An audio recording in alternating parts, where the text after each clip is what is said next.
России ежегодно 3 сентября отмечается особая дата – День солидарности в борьбе с терроризмом.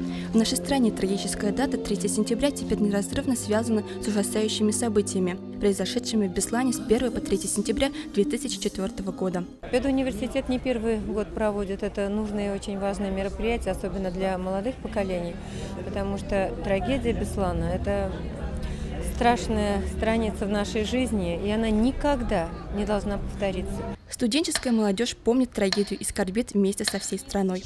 Уфимские студенты совместно с Домом дружбы народов, с Ассамблеей народов и Министерством культуры Республики Башкортостан организовали мероприятие, посвященное Дню солидарности в борьбе с терроризмом. Сегодня у нас участники с каждого факультета по несколько человек, это именно первые курсы, а также волонтеры и просто, возможно, даже прохожие остановятся и тоже подумают именно о происходящем, но мне кажется, здесь более, наверное, 300 человек.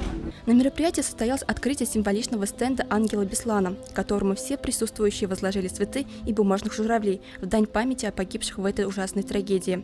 Все участники мероприятия почтили память погибших минуты молчания, зажгли памятные свечи Беслана.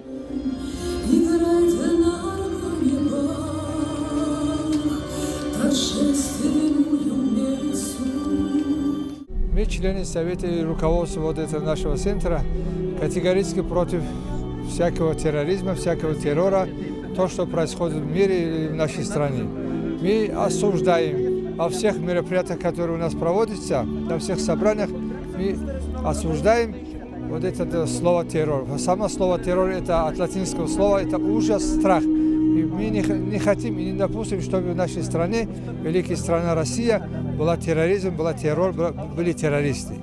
Студенческий флешмоб, посвященный Дню солидарности в борьбе с терроризмом, завершился запуском белых шаров в небо, как символ мира.